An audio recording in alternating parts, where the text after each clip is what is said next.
जय हिंद दोस्तों, मैं धीरज फुलमती सिंह बिंदास धीरज में आपका स्वागत है। दोस्तों, जब ये क्रिकेट खेलते थे तो लोग इनको सीरियसली लेते थे। बहुत अच्छे बैट्समैन थे, ओपनर थे। फिर कुछ एक वक्त आया जब इनके ऊपर कत्ल का इल्ज़ाम लगा। कुछ दिन जेल की हवा काटी, बाद में बाइज्जत बरी हो गए। केस चला और बाइज्जत बरी हो गए। उसके बाद क्या हुआ? क्रिकेट कुछ दिन फिर खेले, फिर उसके बाद रिटायरमेंट लेने के बाद राजनीति में आ गए। ये एक वक्त ऐसा था, लोग इनको गंभीर तौर पे लेते थे जब तक भाजपा में थे या दूसरी पार्टी में। अब ये मस्खरे के तौर पे लिए जाने लगे हैं।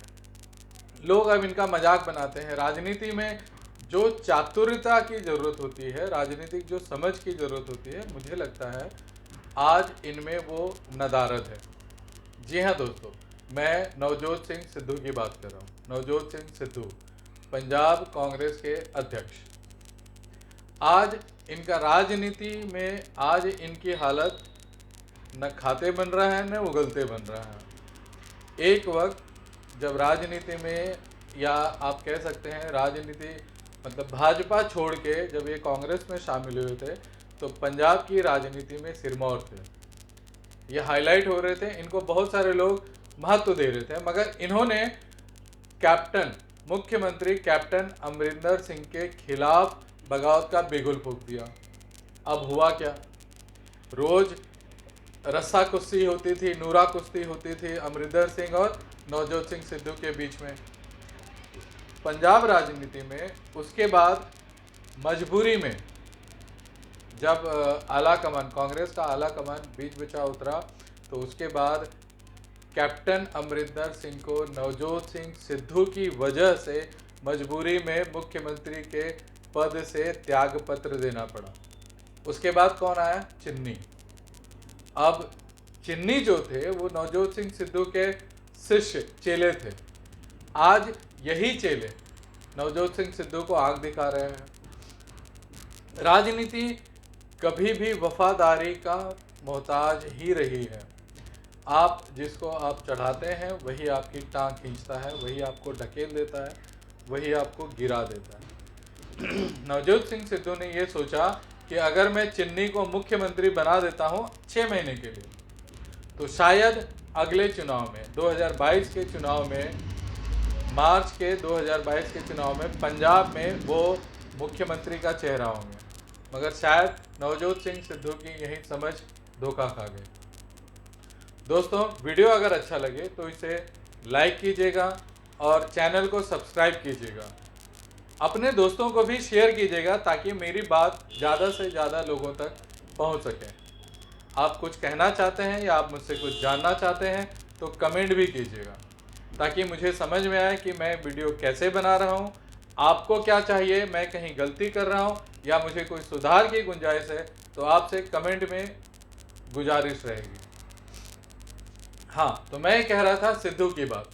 सिद्धू आज ऐसा हो गया है कि सिद्धू न घर के रहे न घाट के, न वो। आज सिद्धू को कोई पूछवैया नहीं है। मजबूरी में उन्होंने कांग्रेस आला कमान को धमकी दी कि भाई मुख्यमंत्री का चेहरा सामने लाया जाए, मुख्यमंत्री जो है उसको घोषित किया जाए।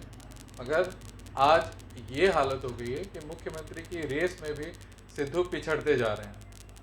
कांग्रेस आला कमान नहीं चाह रही है कि सिद्धू मुख्यमंत्री का चेहरा बने पंजाब राजनीति में।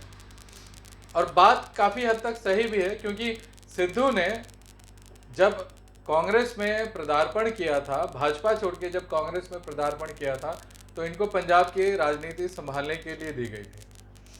वहाँ उन्होंने कैप्टन अमरिंदर पर वार पर वार लगातार करते रहे। कैप्टन के नाक में इन्होंने दम कर दिया। कई चालें चली जो आखिर में कैप्टन अमरिंदर को अपने राजनीतिक विसात और विरासत पे मात खानी पड़ी और उसकी वजह से वो मुख्यमंत्री से त्यागपत्र दे दिया। सिद्धू ने यहाँ पर जो चालाकी कैप्टन अमरिंदर सिंह के साथ की थी, वही चालाकी पंजाब के मुख्यमंत्री चिन्नी ने भी सिद्धू के साथ करने की शुरू कर दी। चेला आज कहीं ना कहीं गुरु से बेहतर हो गया है। कुछ चीज़ें और भी हैं जो सिद्धू के मुकाबले पंजाब के मुख्यमंत्री चिन्नी को बेहतर साबित करते हैं। जो राजनीति में जो सामान्यतः जो एक लालच होता है ना, वोट, किसी भी व्यक्ति के पीछे कितनी दौलत है वो उतनी मायने नहीं रखती। वो देखा जाता है कि किसी व्यक्ति के पीछे कितनी मुंडी, कितने सर, कितने हेड हैं, वो मायने रखते हैं। जैसे अगर सिद्धू की बात करें तो सिद्धू सिख धर्म में जिस समूह से आते हैं उसकी संख्या लगभग 12 से 14% है। और वहीं अगर मैं चिन्नी की बात करूं तो ये सिख धर्म के दलित समूह से आते हैं। इनकी संख्या जो पंजाब के वोटर हैं ना उसमें 32% है। अब आप मुझे सोचिए कि अगर आपको कोई मुख्यमंत्री का चेहरा सिलेक्ट करना है तो आप किसको सिलेक्ट करेंगे?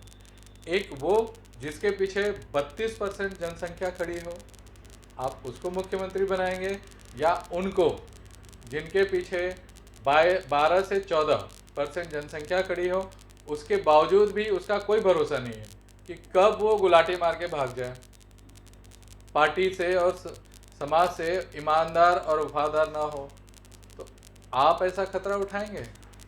जब आप ऐसा खतरा नहीं उठाएंगे तो कांग्रेस का आला कमान ऐसा खतरा क्यों उठाएगा?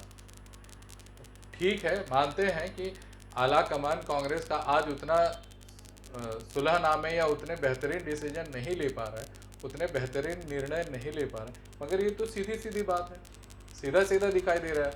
जब आप और मुझ जैसे साधारण बुद्धि के लोग भी अगर ये समझ सकते हैं कि चिन्नी के मुकाबले सिद्धू कहीं नहीं, चाहिए ना राजनीति में आना तो वोट तो चाहिए। अब वोट इनकी वजह से 12-14% लोग वोट देंगे और चिन्नी की वजह से 32% लोग देंगे। अब 32% ज़्यादा ही है, तो कहीं ना कहीं चिन्नी के मुख्यमंत्री या चेहरा दिखाने का चांस ज़्यादा ही है ना। यहाँ धोखा खा गए सिद्धू। अब सिद्धू की हालत ये है कि न घर के रहे न घाट के, अब जाए तो जाए कहाँ। अच्छा, एक और भी बात है, सिद्धू ने इतनी ज़्यादा गलत फहमियाँ पैदा कर दी हैं, इतनी ज़्यादा वफादारी, गैर वफादारी, मतलब गद्दार तो नहीं कहूँगा, मुझे वो शब्द उतना उचित नहीं लग रहा, मगर उसके आसपास की चीज़ समझ लीजिए कि सिद्धू ने किसी भी दल में अपना विश्वास नहीं जगा पाया।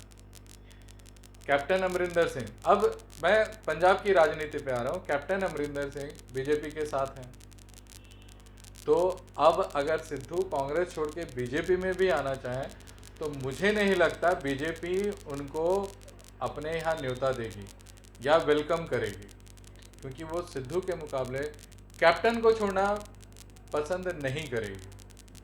अगर सिद्धू बीजेपी में आ जाता है तो नो डाउट कैप्टन बीजेपी छोड़ के चले जाएंगे, बीजेपी का साथ छोड़ के चले जाएंगे। कैप्टन ने अलग अपनी पार्टी बना ली है, मगर साथ तो दोनों बीजेपी के साथ हैं। तो सिद्धू की वजह से बीजेपी कैप्टन को छोड़ने का खतरा नहीं मोल ले सकती है। दूसरी बात, सिद्धू आप में भी नहीं जा सकते हैं, जो वहाँ पर एक अच्छी मजबूत दावेदार पार्टी है। भगवत मान सिंह उसके मुख्यमंत्री के चेहरे हैं, वो वहाँ पर भी नहीं जा सकते। कारण क्या है? क्योंकि उन्होंने आपसे भी झगड़ा कर लिया है। जब आपसे झगड़ा कर लिया है तो अब आप वाले भी उनको बुलाएंगे नहीं। केजरीवाल के खिलाफ उन्होंने कई अपशब्द कह दिए। और दूसरी बात, क्या आपने अपना मुख्यमंत्री का चेहरा सबके सामने ला दिया है, भगवंत मान को। तो अगर वो सिद्धू को ले भी लिए तो मुख्यमंत्री तो कतई नहीं बनाएंगे, वो इतनी बेवकूफ़ी नहीं करेंगे। सिद्धू यहाँ पर भी फंसे। अब जो अकाली दल है या बादल समूह है वो तो सिद्धू को वैसे भी पसंद नहीं करता है। पंजाब में दूसरी कोई और पार्टियां उतनी मजबूत नहीं है। मतलब सिद्धू आज ऐसी स्थिति में है कि वो चारों तरफ से फंस गए। अगर उनको ये है ना, राजनीति का वो मोहरा ना उगल सकते हैं ना निगल सकते हैं। वो न घर के रहे न घाट के रहे, वो फंस गए हैं अपने बड़बोलेपन से, गैर नेतृत्व की वजह से और गैर ईमानदारी व्यवहार की वजह से। आज सिद्धू फंस गए कि जाए तो जाए कहाँ, मुख्यमंत्री का चेहरा तो है नहीं।